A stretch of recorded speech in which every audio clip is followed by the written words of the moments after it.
हाँ जी दोस्तों, सरकार आपकी सैलरी बढ़ाए या ना बढ़ाए, पेंशन बढ़ाए या ना बढ़ाए, अलाउंसेस बढ़ाए या ना बढ़ाए, लेकिन हम आपको ऐसी खबर जरूर बढ़ाएंगे जो आपके फायदे के लिए होगी।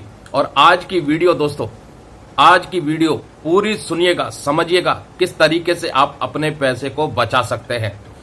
फाइनेंशियली आप थोड़ा सा और मजबूत हो सकते हैं। देखो, आप कहीं सर्विस कर रहे हैं, अगर आप प्राइवेट कंपनी में सर्विस कर रहे हैं, सैलरी मिल रही है, गवर्नमेंट एम्प्लॉय हैं, सरकार सैलरी दे रही है, पेंशनर हैं तो सरकार पेंशन दे रही है।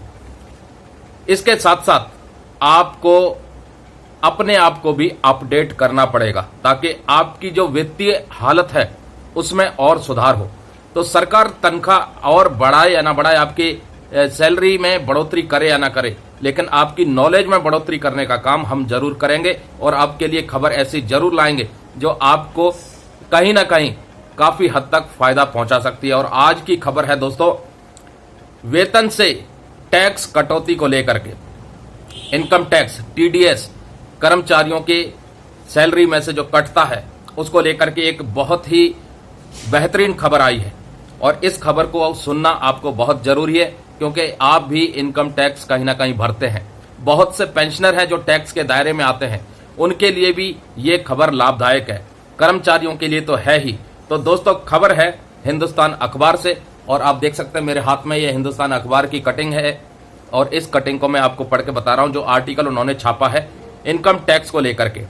दोस्तों, कर्मचारी ने अन्य जगह टीडीएस दिया है तो नियोक्ता इसे उसके वेतन से नहीं काटेगा। यह है आर्टिकल का सब्जेक्ट। अब सुविधा क्या है? वेतन से कर कटौती को कम करेगा नया आयकर फॉर्म। ये जो इनकम टैक्स विभाग ने new income tax form issue किया है, इंट्रोड्यूस किया है, आप इसको अच्छे से फिलअप करेंगे तो आपको बहुत हद तक बहुत फाइनेंशियली बेनिफिट मिल सकता है। इसकी मुख्य बातें आपको मैं बताता हूं। देखो, फॉर्म में क्या क्या भरना है। टीडीएस के लिए किस धारा के तहत टैक्स काटा गया, कटौती करने वाले का नाम, पता और टैन नंबर, जिस आय पर टीडीएस कटा उसकी राशि और काटे गए टैक्स की रकम।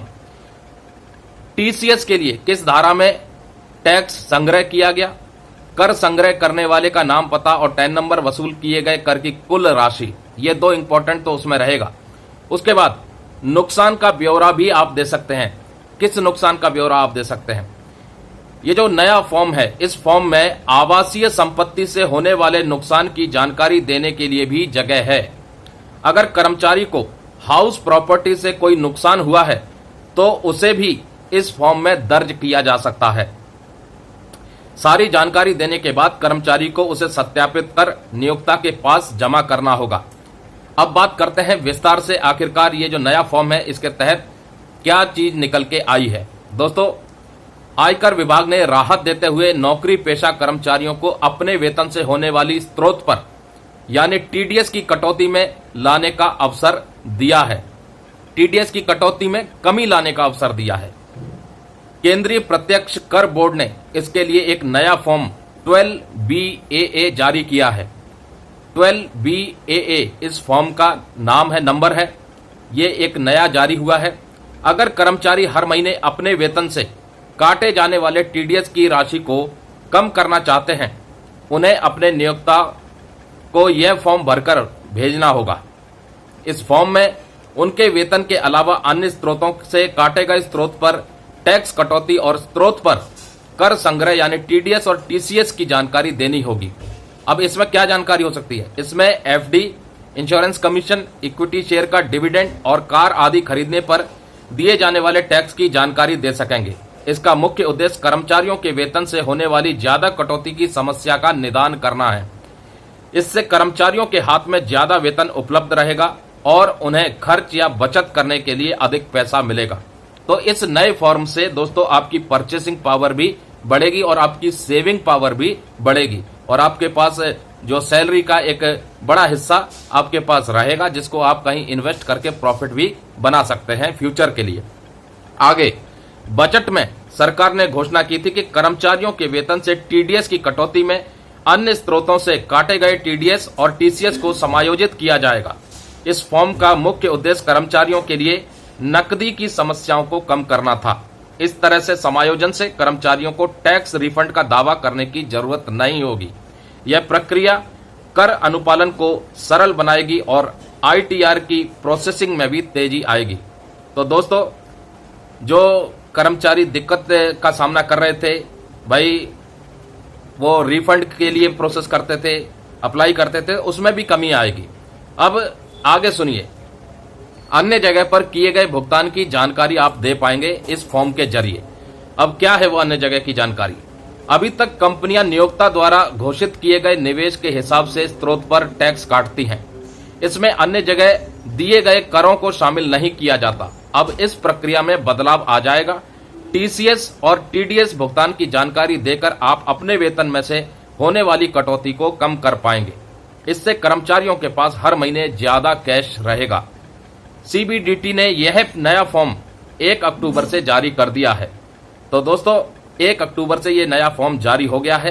तो इस फॉर्म को पूरी तरह से अच्छी जो भी इंफॉर्मेशन है उसको पूरा आप फिलअप कीजिए। आपका अगर कोई प्रॉपर्टी से रिलेटेड नुकसान हुआ है, उस नुकसान के बारे में भी आप इसमें ब्यौरा दे सकते हैं ताकि आपको टैक्स में कुछ राहत मिले। अब नियोक्ता को क्या जानकारी दे सकते हैं? वेतन के अलावा, यानी सैलरी के अलावा आय के दूसरे स्रोतों जैसे एफडी, बीमा कमीशन या शेयर से मिलने वाले लाभांश से भी टीडीएस के रूप में टैक्स काटा गया है। कोई बड़ी खरीदारी या विदेशी मुद्रा में भुगतान किया गया है और उस पर टीडीएस काटा गया है तो उसे भी इस फॉर्म में दर्ज किया जा सकता है। तो दोस्तों, ये बहुत ही अच्छा कदम है सरकार का कर्मचारियों के लिहाज से, क्योंकि इनकम टैक्स के जो फॉर्म है अभी तक उसमें आप पूरी जानकारी नहीं दे पाते, जिसकी वजह से आपका इनकम टैक्स कट जाता है। आप दूसरी जगह टीडीएस वगैरह देते हैं, उसकी जानकारी नहीं दे पाते, फिर बाद में आप रिफंड के लिए जो है आईटीआर फाइल करते हैं, इनकम टैक्स रिटर्न फाइल करते हैं। तो कहीं ना कहीं सरकार के द्वारा इस नए फॉर्म के जरिए जो रिफंड की प्रक्रिया है उसमें कमी लाने की तरफ एक बड़ा कदम है और कर्मचारियों के हाथ में ज्यादा पैसा रहे, उस दिशा में भी एक बहुत ही पॉजिटिव कदम है। अब क्या होगा? टैक्स कटौती कम होगी तो कर्मचारियों की परचेसिंग पावर ज्यादा रहेगी, क्योंकि उनके हाथ में एक्स्ट्रा कैश रहेगा।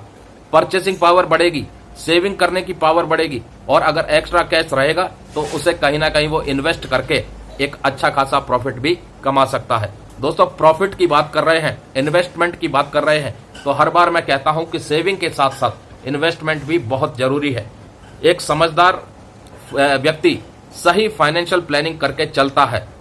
अगर आप कर्मचारी हैं और ऊपर से गवर्नमेंट एम्प्लॉय हैं तो आपके लिए सोने पे सुहागा है, एक सुनहरा मौका है कि रिटायरमेंट के बाद आपके पास एक अच्छी खासी पूंजी आपके द्वारा किए गए निवेश से बन सके, क्योंकि आपकी हर महीने एक निश्चित सैलरी बैंक अकाउंट में क्रेडिट होनी है।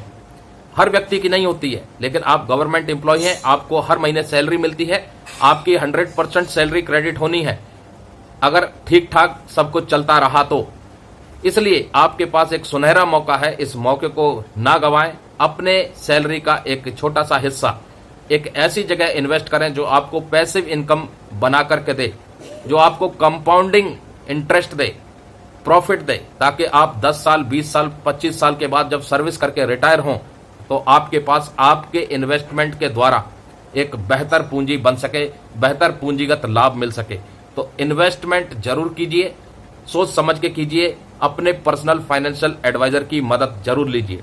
इन्वेस्टमेंट के कई तरीके हैं, आप गोल्ड में भी इन्वेस्ट कर सकते हैं, आप स्टॉक में भी इन्वेस्ट कर सकते हैं, आप इक्विटी में भी इन्वेस्टमेंट कर सकते हैं, आप म्यूचुअल फंड में कर सकते हैं, आप एसआईपी के जरिए भी इन्वेस्ट कर सकते हैं। डिपेंड करता है कि आप किस में करना चाहते हैं। तो फिलहाल हिंदुस्तान अखबार की ये खबर थी और हम कोई सट्टा नहीं मारते, ये अखबार मेरे पास है हिंदुस्तान का, उसमें ये आर्टिकल छपा था जिसको मैंने आपको पढ़ के बताया इनकम टैक्स से रिलेटेड। तो वेतन से कर कटौती को कम करेगा नया इनकम टैक्स फॉर्म, इसका आप भरपूर लाभ लें, अपनी जानकारी पूरी साझा करें। नमस्कार, जय हिंद, जय भारत दोस्तों।